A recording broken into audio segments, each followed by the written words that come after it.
Hi friends, मैं आप लोगों को आज equation reducible to the linear form के बारे में बताने जा रहा हूँ। इसे बर्नौली इक्वेशन के नाम से भी जानते हैं। मतलब the equation is of the form D Y by D S plus P Y equal to Q Y power N. Equation मान लीजिए, मतलब जब इस टाइप का इक्वेशन दिया रहा है तो इसे बोलते हैं equation reducible to the linear form. इसे बर्नौली इक्वेशन के नाम से भी जाना जाता है। हम इस टाइप के क्वेश्चन को हम क्या करते हैं, लीनियर इक्वेशन में रिड्यूस करते हैं। मतलब इसको रिड्यूस करके लीनियर इक्वेशन का फॉर्म बनाते हैं। अगर आपने लीनियर इक्वेशन का वीडियो हमारा नहीं देखा है तो जाके हमारा लीनियर इक्वेशन का वीडियो देख लें, फिर इसको देखें। मतलब इसको जब इस टाइप का क्वेश्चन दिखा रहे हैं तो मतलब where P and Q are the function of X alone or constant. मतलब जो पी और क्यू किसके फंक्शन है, एक्स के फंक्शन है।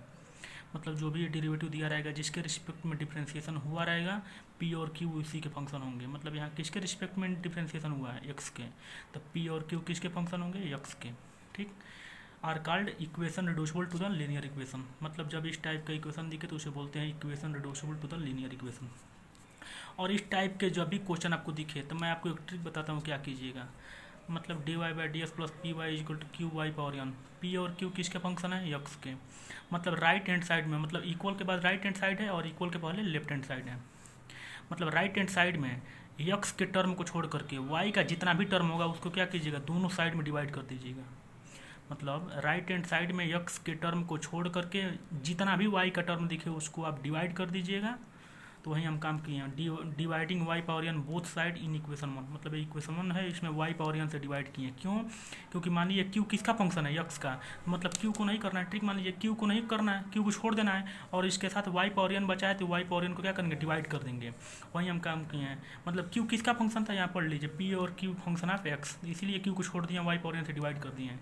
तो वाई पावर एन से डिवाइड करने पर एक बटा Y power N D Y by D S plus P Y है और divide by Y power N equal to Q Y power N divide by Y power N. ठीक, अब यहाँ से करने पे मान लीजिए वाई पावर एन ऊपर जाएगा तो Y power minus N D Y by D S plus P, और वाई पावर वन घात है या नीचे एन घात है तो घट जाएगा, ऊपर से जाएगा तो वन माइनस एन हो जाएगा, equal to Y power N से वाई पावर एन कैंसिल हो जाएगा तो इक्वल टू क्यू। इसको इक्वेशन स्टार मान लेते हैं। ठीक, अब आपको क्या करना है, जब इस टाइप के क्वेश्चन इतना बन जाए डिवाइड करने के बाद जब इस फॉर्म में आ जाए तो आप हम फिर बता रहे हैं, अब यहाँ पे कोई y का टर्म नहीं है। क्यों? क्योंकि q किसका फंक्शन है, x का। अब यहाँ पे कोई भी y का टर्म नहीं है। अब यहाँ पे आते हैं राइट लेफ्ट हैंड साइड में।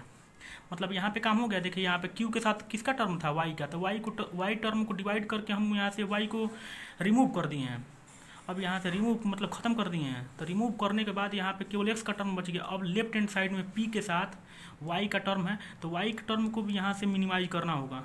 तो हम क्या करते हैं, पुटिंग y मतलब p को छोड़ करके, मतलब लेफ्ट हैंड साइड में डेरिवेटिव और इक्वल के बीच में जो टर्म रहेगा उसमें p को छोड़ करके जो भी टर्म रहेगा उसको भी मान लेंगे। मतलब p मतलब क्या होगा, x के टर्म को छोड़ करके जितना भी y का टर्म होगा उसको भी मान लेते हैं। यहाँ पे क्या करते थे कि q के साथ जो भी y का टर्म है उसको डिवाइड करते हैं। जब डिवाइड करने के बाद जो हमारा जो इक्वेशन बनता है तो हम p के साथ, मतलब जो डिफ्रेंसिएशन जो हुआ रहेगा उसके बाद और इक्वल के पहले वाले बीच में जो टर्म होगा उसमें x को छोड़ करके जो भी y का टर्म होगा उसको भी मान लेंगे, k मान लेंगे, वो आपका चूजन पॉइंट। तो आप यहाँ से मान लीजिए हम p किसका फंक्शन है, x का। p मत देखिए, p x का फंक्शन है, x का टर्म में आएगा क्वेश्चन में। तो मान लीजिए y power one minus n को भी मान लेते हैं। तो इंटीग्रेशन डिफ्रेंसिएशन में जिसका मानते हैं उसका डिफ्रेंसिएशन करते हैं। तो Y power one minus one equal to भी माने हैं तो इसको डिफ्रेंसिएशन करेंगे अवकलन, तो one minus n x power n minus one होता है तो वन माइनस एन आ जाएगा। Y power one minus n है उसमें वन घटा देंगे और वाई का differentiation d Y by d x equal to d v by d x. ठीक, तो वन माइनस एन है और वाई पावर वन से वन कैंसिल हो जाएगा तो वाई पावर माइनस एन और d Y by d x equal to d v by d x हो जाएगा। ठीक, तो यहाँ से क्या हो जाएगा, y power minus N D Y by d x equal to one minus n को क्या करेंगे, डिवाइड कर देंगे, तो one by one minus N d v by d x. ठीक, तब आपको क्या करना है, देखिए y power minus N D Y by d x की वैल्यू यहाँ से निकल गई कि नहीं। हम ऐसा क्यों किए हैं, क्योंकि हमको इसको मिनिमाइज करके किस में लाना है, लीनियर इक्वेशन के फॉर्म में लेकर जाना है। तो अब बताइए y power minus N D Y by d x की वैल्यू क्या आ गई, one by one minus N d v by d x. तो यहाँ पे इसको पुट कर देंगे और Y power one minus n को क्या माने हैं, भी माने हैं, तो पुट कीजिए। तो वहीं लिखे हैं फ्रॉम इक्वेशन स्टार से। तो फ्रॉम इक्वेशन स्टार से क्या होगा, y power minus N D Y by d x equal to क्या है, एक बटा one minus N d v by d x. तो वहीं उसके जगह पे रख दिए हैं एक बटा one minus N d v by d x. अब प्लस अब पी है, अब y power one minus n क्या माने हैं, भी माने हैं इक्वल टू क्यू। ठीक, और वाई पावर मतलब 1 माइनस एन यहाँ पे है तो मल्टीप्लाई कर देंगे 1 माइनस एन से दोनों साइड में। तो this imply that d v by d x 1 minus n से यहाँ मल्टीप्लाई करेंगे तो 1 minus n into p plus into v बराबर यहाँ भी मल्टीप्लाई करेंगे तो 1 माइनस एन इंटू क्यू हो जाएगा। ठीक, अब क्या करते हैं आप खुद बताइए। D v by d x plus p v बराबर क्यू, मतलब इसे कंपेयर कीजिए। हमारा लीनियर इक्वेशन का वीडियो अगर नहीं देखें तो उसको देख लीजिए, आपको क्लियर समझ में आएगा। तो यहाँ से कंपेयर क्या करते हैं, d Y by d x, मतलब जी वेरिएबल यहाँ पे क्या है, वी है, उसमें हम वेरिएबल वाई लिए हैं, कोई भी हो सकता है वेरिएबल, आपके पास चूजन पॉइंट है। तो यहाँ से मान लीजिए क्या करेंगे, d v by d x plus p v बराबर क्यू। तो मान लीजिए d v by d x है, पी वी, मतलब वी को छोड़ करके यहाँ से पी का टर्म क्या है, मतलब यहाँ से कंपेयर करने पे d v by d x plus p v बराबर क्यू। तो यहाँ पे यहाँ जो भी रहेगा वहाँ पे भी है, यहाँ भी जो भी है वही, मतलब इस वेरिएबल को देखना है। तो मान लीजिए यहाँ पे भी है तो यहाँ पे भी है, तो इस भी को छोड़ करके जो भी टर्म होगा वही ना पी होता है। तो मतलब यहाँ से कंपेयर कर रहे हैं तो यहाँ भी है तो यहाँ भी है। तो पी की जगह पे क्या है, 1 माइनस एन इंटू पी है, और क्यू की जगह पे 1 माइनस एन इंटू क्यू है इस क्वेश्चन में। मतलब कंपेयर करने के बाद इसमें v का कोफिशिएंट क्या है, p है, यहाँ पे v का coefficient 1 minus n into p है, और q का q क्या है 1 माइनस एन इंटू क्यू। तो वहीं इंटीग्रेटिंग फैक्टर क्या होता है, e power integration p dx। मतलब लीनियर इक्वेशन में जब d v by d x plus p v बराबर क्यू होता है तो इंटीग्रेटिंग फैक्टर क्या होता है, e power integration p dx। लेकिन इस क्वेश्चन में p की जगह पे क्या है, 1 माइनस एन इंटू पी है, और q की जगह पे 1 माइनस एन इंटू क्यू है। इसलिए हम यहाँ पे क्या किए, कंपेयर करने में खुद ही दिख रहा होगा, क्योंकि यहाँ v का कोफिशिएंट p है, यहाँ पे v का कोफिशिएंट यह है। तो इसीलिए e power integration 1 minus n into p d x हो गया। और इतना करने के बाद तो मान लीजिए इतना हो गया, तो अब क्या करते हैं, इंटीग्रेटिंग फैक्टर क्या हो गया, e power integration 1 minus n into p d x हो गया। अब इतना हो जाने के बाद आप क्या करते हैं, आपको बताया है ना, जब इंटीग्रेटिंग फैक्टर निकल जाता है तो इस क्वेश्चन में इंटीग्रेटिंग फैक्टर का मल्टीप्लाई करते हैं। तो डी बाई डी एक्स को क्या करते हैं, डिलीट कर देते हैं। जब लीनियर इक्वेशन बन गया है तो लीनियर इक्वेशन के लिए इंटीग्रेटिंग फैक्टर निकालते हैं पहला काम। इंटीग्रेटिंग फैक्टर निकल जाने के बाद जो आपका इक्वेशन होगा उसमें क्या करते हैं, मल्टीप्लाई कर देते हैं। तो मल्टीप्लाई करने में आप एक ही ट्रिक याद रखिए, डी बाई डी एक्स को आप मल्टीप्लाई करते हैं तो डी बाई डी एक्स के जगह पे इंटीग्रेटिंग फैक्टर रख देते हैं। मतलब डी बाई डी एक्स को डिलीट करते हैं तो उसके जगह पे इंटीग्रेटिंग फैक्टर रखते हैं। तो इंटीग्रेटिंग फैक्टर रखने पे क्या होगा, इंटीग्रेटिंग फैक्टर इंटू भी, और बीच वाले टर्म को डिलीट कर देते हैं, मतलब उसको भूल जाते हैं। ठीक, और इजकल टू इंटीग्रेशन लगाते हैं। अब 1 माइनस एन इंटू क्यू है, इसमें भी इंटीग्रेटिंग फैक्टर का मल्टीप्लाई करके प्लस कांस्टेंट कर देते हैं। देखिए वही किए हैं कि नहीं, देखिए मतलब वो भी है, इंटीग्रेटिंग फैक्टर का मल्टीप्लाई किए हैं, अब मल्टीप्लाई करने के बाद इंटीग्रेशन लगाए हैं, बीच वाले टर्म को डिलीट कर दिए थे, और 1 minus n into q into integrating factor into d x plus constant. ठीक, अब ठीक है, ये तो मतलब आपको डिफिनीशन था, पूरा डिटेल एक्सप्लेनेशन था, मैं आपको क्वेश्चन दिखा के बता रहा हूँ। ठीक है, क्वेश्चन है क्या, मतलब मान लीजिए लिखा है कि d Y by d x plus x sine 2y equal to x cube का स्क्वायर वाई। ये IAS 2005 का क्वेश्चन है। इसको आप देखिए सॉल्यूशन, मतलब जब भी इस टाइप का क्वेश्चन IAS में भी पूछा गया क्वेश्चन 2005 में है। मतलब आपको बताया है ना कि d Y by d x plus P y बराबर क्यू वाई पावर एन के टाइप का जब भी क्वेश्चन दिखे तो सर्वप्रथम पहला काम क्या करते हैं, राइट हैंड साइड में जो भी यक्स के टर्म को छोड़ करके जो भी वाई का टर्म होगा उसको डिवाइड कर देते हैं। बताया ना कि जो भी राइट हैंड साइड में, मतलब इक्वल के बाद क्या है, यही राइट हैंड साइड है, तो इसमें यक्स के टर्म को छोड़ करके जो भी वाई का टर्म है उसको डिवाइड कर देते हैं। यहाँ पे कास स्क्वायर वाई है ना, तो इसको क्या किए हैं, डिवाइड कर दिए दोनों साइड में। देखिए तो 1 cos square y d Y by d x plus x है, और साइन 2y का फार्मूला क्या होता है, 2 sin y into cos y, divided by cos square y से डिवाइड किए हैं ना, cos square y equal to cos cube cos square y बट्टा कास स्क्वायर वाई। ठीक है, तो 1 कास स्क्वायर वाई क्या होता है, sec square y d Y by d x plus 2x हो जाएगा ना, ये बीच में मल्टीप्लाई है, x इंटू 2x हो जाएगा, एक कास वाई से एक कास वाई कैंसिल हो जाएगा, तो साइन वाई बटा एक नीचे कास वाई बचेगा ना, मतलब यहाँ से 2x हो गया, एक कास वाई से एक कास वाई कैंसिल होगा तो नीचे एक कास बचेगा, तो साइन बटा कास क्या होता है, tan y इक्वल टू ये कास स्क्वायर वाई से कास स्क्वायर कैंसिल हो जाएगा, तो एक्स क्यू बच गया। अब हम आपको बताएं जब डिवाइड करने के बाद क्या करते हैं, इसमें यक्स के टर्म को छोड़ करके जो भी वाई का टर्म होता है उसको भी मान लेते हैं। तो आप क्या करेंगे, टैन वाई को भी मान लेंगे, तो जिसको मानते हैं उसका अवकलन करते हैं। तो टैन वाई का अवकलन क्या होता है, सेक स्क्वायर वाई, वाई का अवकलन d Y by d x equal to d v by d x. अब आप यहाँ से देखिए sec square y d from equation star से, इस स्टार को देखिए तो फ्रॉम स्टार से क्या है, एक sec square y d Y by d x की जगह पे क्या है, d v by d x है, तो वहीं d v by d x लिख दिए हैं, प्लस 2x टैन वाई बराबर क्या माने हैं, भी माने हैं, बराबर एक्स क्यू, इसको इक्वेशन मान लीजिए। अब आप खुद कंपेयर कीजिए कि लीनियर इक्वेशन बन गया है कि नहीं बन गया है। मतलब उस मतलब जो हम अपना पिछला वीडियो डाले हैं उस पर देखिए, उसमें बताएंगे d Y by d x plus P y बराबर क्यू।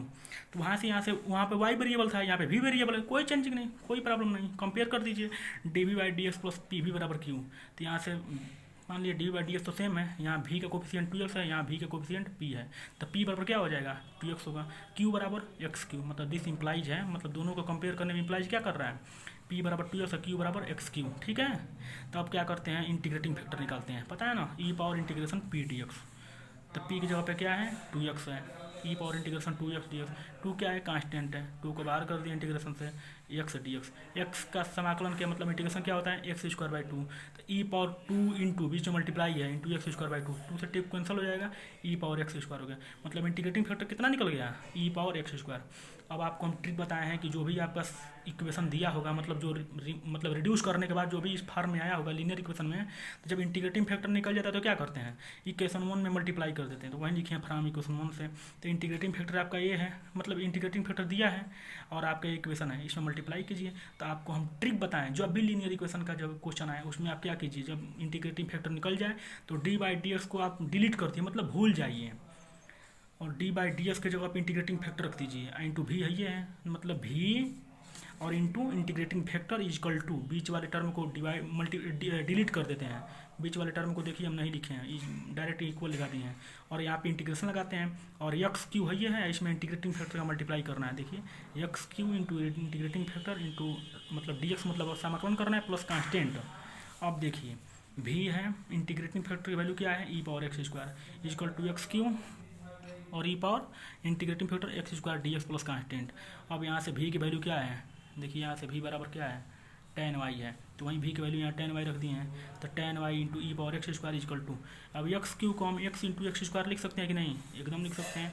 मतलब मान लीजिए मल्टीप्लाई में अगर बेस समान होता है तो पावर को जोड़ लेते हैं, तो एक्स पावर 1 आता है, एक्स पावर 2 आता है, 2 एक्स पावर क्यू हो जाएगा, कोई प्रॉब्लम नहीं है, लिख सकते हैं into e power x square d x plus constant. अब आप समाकलन करना चाहते हैं तो इसको एक्स स्क्वायर को टी मान लीजिए, तो एक्स स्क्वायर को टी मानेंगे तो 2x डी एक्स बराबर डी टी होगा। तो यहाँ से एक्स डी एक्स बराबर क्या हो जाएगा 1/2 डी टी। अब देखिए तो tan y बराबर क्या है, e power tan y into e power x square दिया है इजकल टू, अब मान लीजिए यक्स और डी एक्स की जगह पे क्या रख देंगे 1/2 डी टी। मतलब इस एक यक्स को और डी एक्स को क्या लिख देंगे 1/2 डी टी। तो 1/2 कांस्टेंट है तो 1/2 को बाहर कर दिए हैं, डी टी लिख दिए हैं।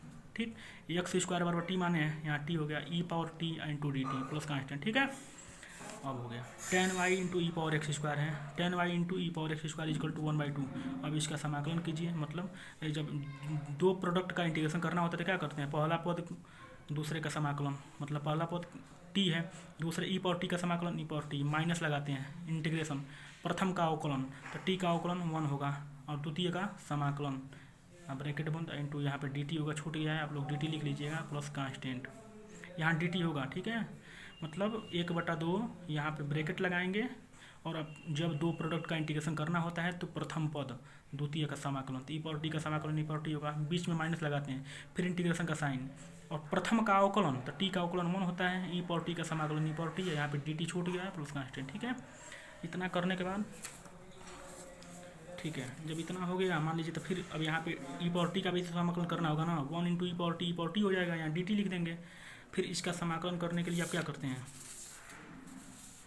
देखिए तो मान लीजिए tan y into e power x square is equal to 1/2, अब ब्रैकेट में t ई पावर टी है माइनस ई पावर टी का समाकलन ई पावर टी ही होता है प्लस कांस्टेंट। ठीक है, अब देखिए tan y into e power x square is equal to 1/2, और t की जगह पे क्या है एक्स स्क्वायर है, और e power x square minus e power x square plus constant. ठीक है, अब यहाँ से e power x square common ले लिए क्योंकि यहाँ भी ई पावर एक्स स्क्वायर है, यहाँ भी ई पावर एक्स स्क्वायर है, तो tan y into e power x square equal t power x square by 2 हो जाएगा, क्योंकि कॉमन ले लेंगे बाई 2, ब्रैकेट में x square minus 1 plus constant, दोनों साइड में ई पावर एक्स स्क्वायर से डिवाइड कर देते हैं, तो लिखते हैं dividing e power x square both side we gate.